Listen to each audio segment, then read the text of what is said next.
voorheen in grensoorlog. At one stage, Magnus Bolan said that the South African apartheid government faced 4 threats. First, the South African Communist Party. Second, Mkhonto we Sizwe. Third, the ANC. And fourth, the End Conscription campaign. And when he said that, we knew we were doing something right.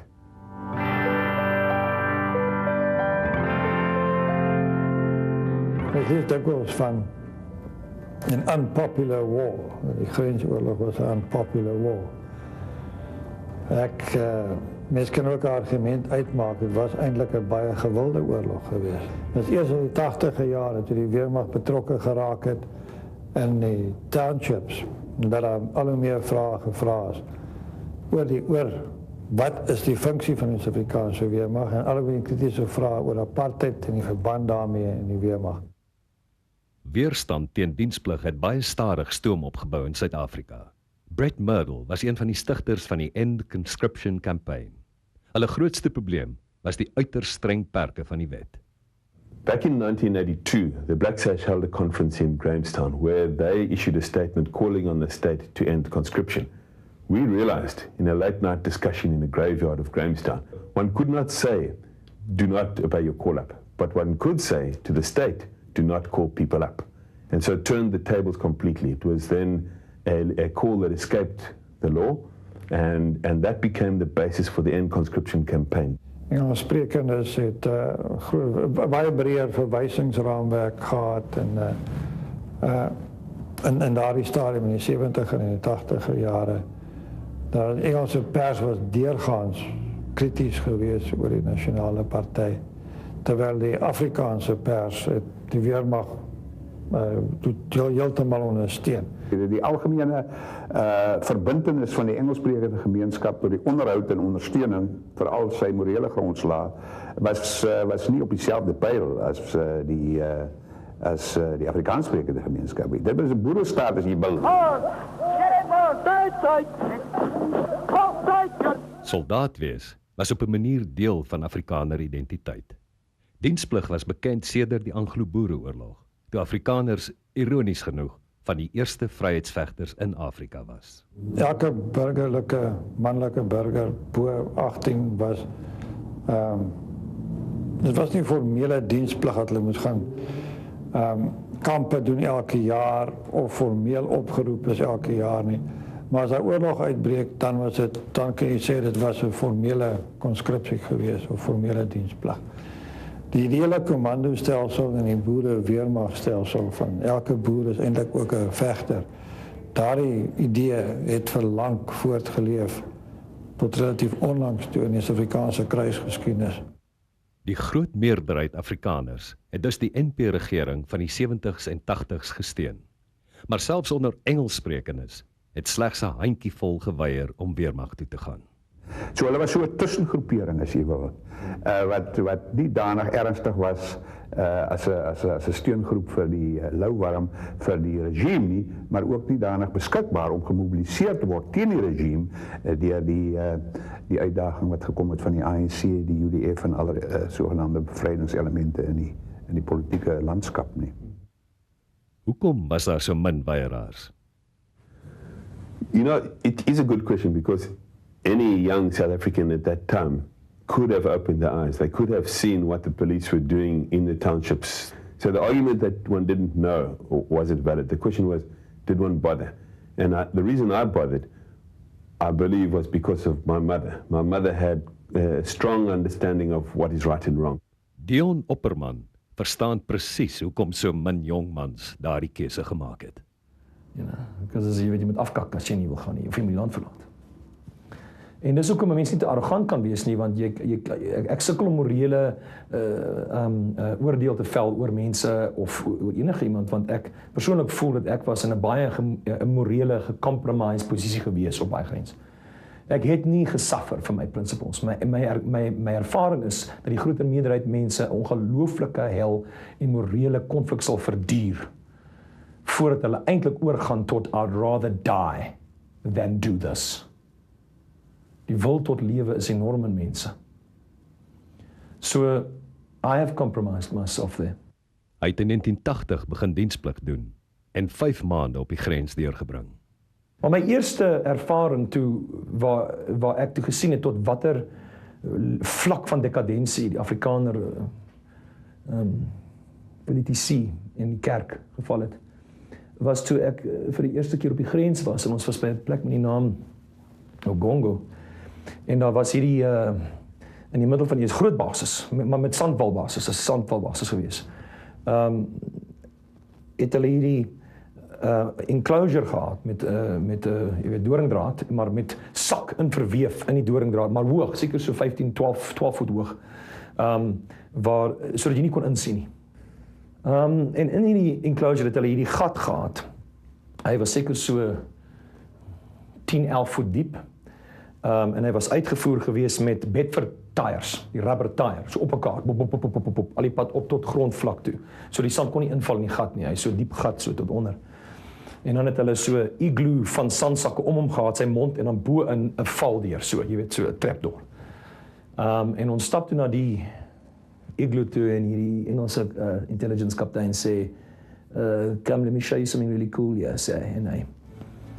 En daar was 'n veldtelefoon, maar die so draai, jy weet met 'n handvatsakkie, so in die ou dae op die plaas foon, en hy genereer mos elektrisiteit.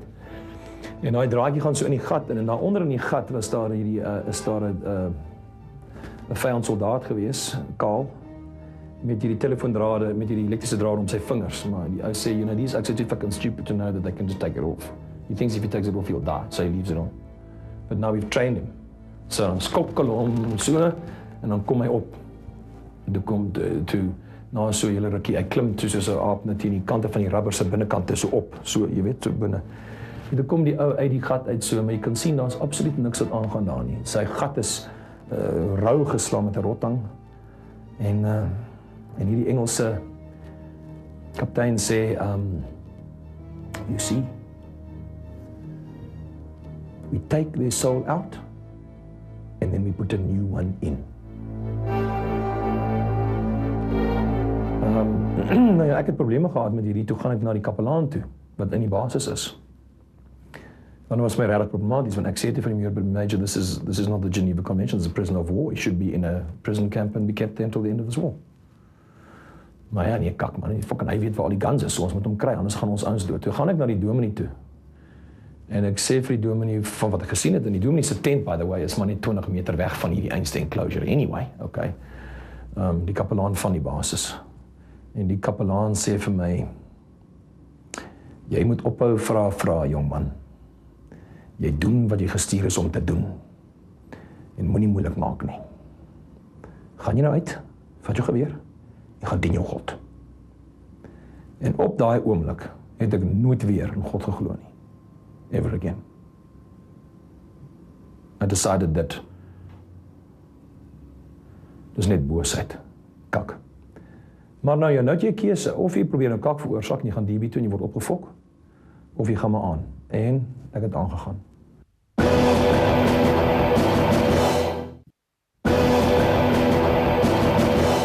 Brett Merdell het die teenoorgestelde keuse gemaak. So in June 1983, I got the call-up which I could no longer postpone. I had to make the decision, and it was to object. So I went to Voortrekker Hoogte and registered the fact that I would not be reporting for duty, and they gave me a court date. When we got to Joburg and we were going on to Voortrekker Hoogte that Friday, we got the news that Friday it had been gazetted that there was no longer a 2-year maximum sentence, but a 6-year maximum sentence. And the deal of 2 years prison for 2 years SADF was no longer on the table. In daardie tyd het hy 'n onverwagte clandestine besoek ontvang. In fact, by somebody who will not mind me mentioning his name, Mike Evans. And he recruited me into the ANC and said to me that the ANC had asked him, they'd actually sent him back from Zimbabwe to call me to Zimbabwe. And I traveled up looking much like a Rhodesian, in veldskoene and short pants, and trying not to attract any attention. And I went up there, I got trained in what they call military combat work. It's an underground training to keep in touch secretly. And my task was to set up in 5 cities, 5 members of an underground war resistance movement. which I did over the next 6 months, between January and June. It's quite tough recruiting people because you don't want them to say no, because you've exposed yourself. So you identify people who will probably say yes, and then gently get them to the point of that sensitive discussion where they agree. And the important thing was to give doable tasks and to keep communication to the absolute minimum, because that's when people get caught, when communicating. But what was becoming much more evident was the importance of recruiting people inside the SADF. So the 5 that I started with before, they helped me identify 5 that were now within the SADF, who then provided hard military intelligence for the next 5 years in terms of bases, fuel depots, arms depots, possible strike on bases from nearby hills within mortar range, practical, concrete military information. And those were people in the belly of the beast. They provided something which Chris Hani was then to say was the kind of information which could help turn the tide and enable MK to strike hard. Hy is weer in Zimbabwe toegestuur. And I had a sinking feeling in my stomach that from now on things were going to be tough. That I was on or even though I bought a 2-way ticket, it was actually a 1-way ticket out.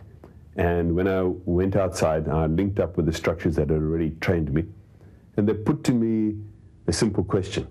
It was now 1984. It was the year when the ANC had a slogan, every patriot a combatant, every combatant a patriot. They asked me, do I want to join MK? And I realized that that's what everybody else in the ANC was doing. And why should I be different? People who weren't in that situation would find it difficult to imagine that that was natural. But for me, it was the next step along the way to contributing to freedom. Brett moes na Oos-Duitsland vir spesiale militêre opleiding. And I remember spending the first couple of nights stripping an AK again and again with my eyes closed in order to have some reasonable familiarity with the weapon. And it was minus 14 degrees in the middle of some spot called The Object in East Germany, unknown as to where it was, and the 40 of us became intensely bonded for the next 6 months. We got to know each other on an emotional level, and of course we trained physically together very, very well, but we never knew our names.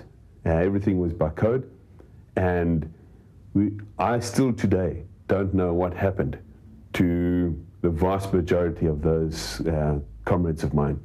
And it was an extreme time. I mean, as we were training, the commander would say, comrades, people are dying at home. You don't walk, you run. So there was no time for sitting around. There was an acute realization that it was 85, that the country at home was in flames. And here we were training in the ice of the GDR. And there was a desire to get back, to fight. And there was a mythology as to what one would do when one went back. Everybody had this idea that they would die in a hail of bullets in an encirclement of SADF, taking many SADF soldiers with them as they went. Vir Dion Opperman het die weermagopleiding in Suid-Afrika intussen die normale verloop geneem. Maar toe gaan ek af uitsering toe na die leierskursus daar en ek raak, ja nee, nou gaan ek offisier word, lekker, dit is wat, nou gaan ek train om dit te word. En ek sê altyd, ek het baie komplekse verhouding in my kop met die weermag per se.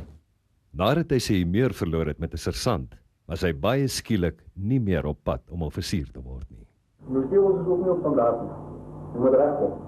En toe word ek 'n seiner. En toe word ek 'n korporaal.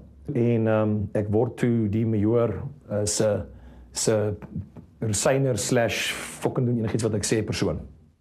In Oos-Duitsland het die einde van Brett se tyd al hoe nader gekom.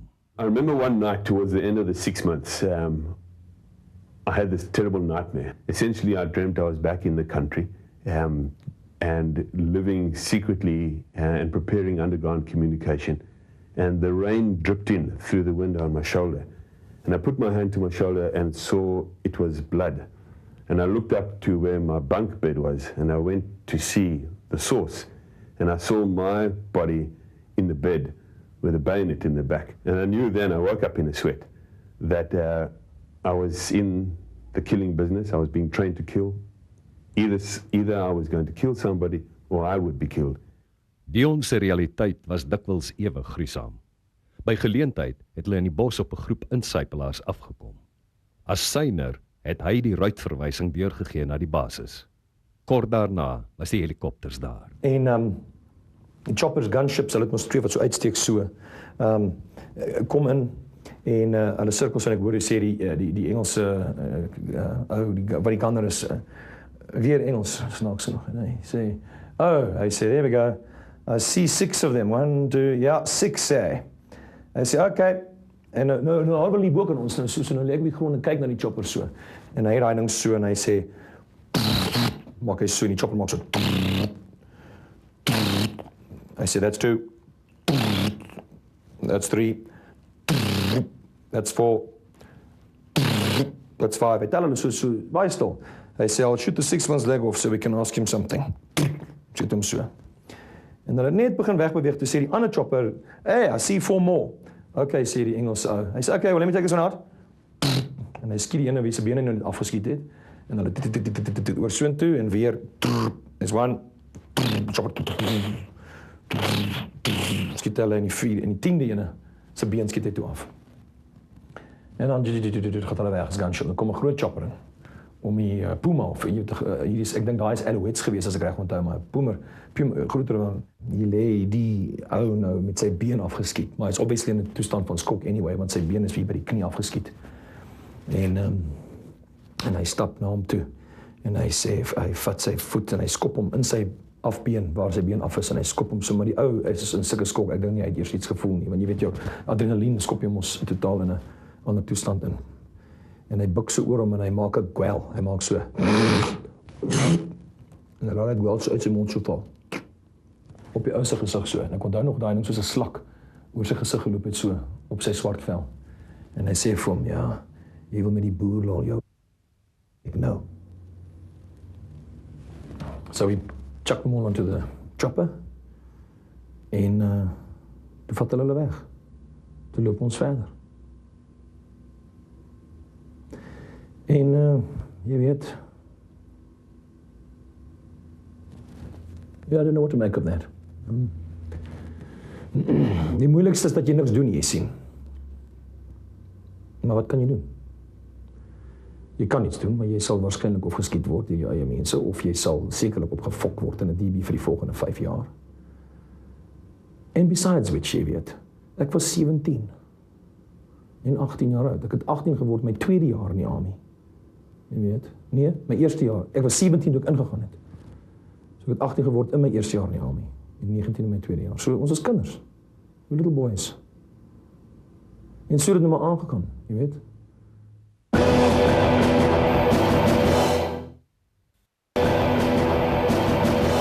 Brett Merdle het ook geworstel met die stelsel waarin hy hom nou bevind het.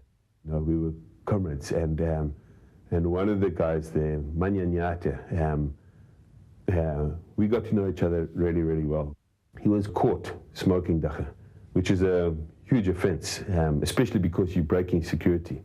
And he was thrown into a container for 2 weeks in the beating sun, on spare rations. He barely came out alive. It was a horrific experience for him. He used to break down talking about it, and he told me about these things, and I sort of talked with him about that, and we shared a lot. And then much later, some years later, 89, I got the news that he had died as he crossed into South Africa, as he came across. No one ever found his body. Family were never told. I never, still today, don't know who he really was. Met sy terugkeer was Brett in Zambië gestasioneer.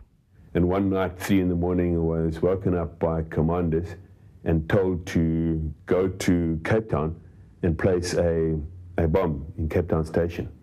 At the time of the conscripts going off to blow not only them but their families. I could not say that was the most crazy idea possible, because what we were trying to do with the ECC was to win over support, not to kill support. So I simply did not carry out that particular order. Die ANC het min genade gehad vir oortreders. Brett was inderdaad werklike gevaar, maar sy netwerk was waardevol. So I kept those 5 names to myself only. My immediate commander would have known the identity of them, their real identity, because security checks were done on all of those people. But command levels above that knew them only by code name and had no idea who they were or where they lived. So that was the first level of protection. The second level of protection was provided, I believe, by my membership of the South African Communist Party. I had support, in particular from Chris Hani, who was guiding the work along with Ronnie Castrol's of being cleverer and of gaining information of fuel depots, arms depots, movements of troops, times of call-up so that the Angolans could anticipate when there was a mass mobilization of SADF conscripts. Liggaamlik was hy dus veilig. Geestelik was dit nie so maklik nie. I too found it particularly tough to come back and to find I had nothing in common with anybody. So, you know, when I still carry my nyanyatu with me in spirit. And that's actually when I realized there's no place for atheism in my life, because the spirit of my friends, dead friends, lives with me. So kind of really changed who I am today. Dion en baie ander soos hy is bitter. What an amazing sleight of hand that was, eh? Jy bou apartheid, jy run 'n war, jy vat hierdie grond tot hierdie land tot in die afgrond in finansiëel in sy kyk hierdie land was bankrot teen 1994, eh? They wiped it out. Okay. The ANC has been paying back the debts of the Afrikaner apartheid government for 10 years now.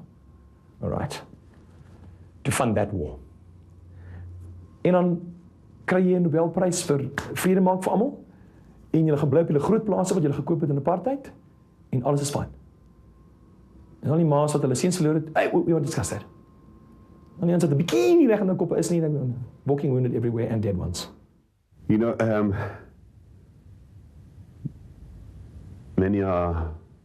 all are gone and forgotten, bar a few that made it into some upper echelon of politics. But the ordinary soldier is perhaps an alcoholic, perhaps dead of alcoholism, broken family, no place to connect to, no one that could understand what they'd been through, no counseling, no support for them to find even each other. Like even now, you know, a couple of gongs were handed out. I remembered a few ceremonies, but not to the ordinary soldier. The ordinary soldier is unacknowledged and forgotten.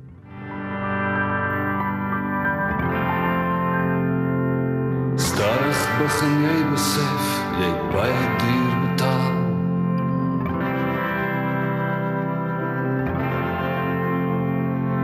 Soos dit nou maar is, uit al 2 kante jou geval. En jy is niks meer as 'n tragiese element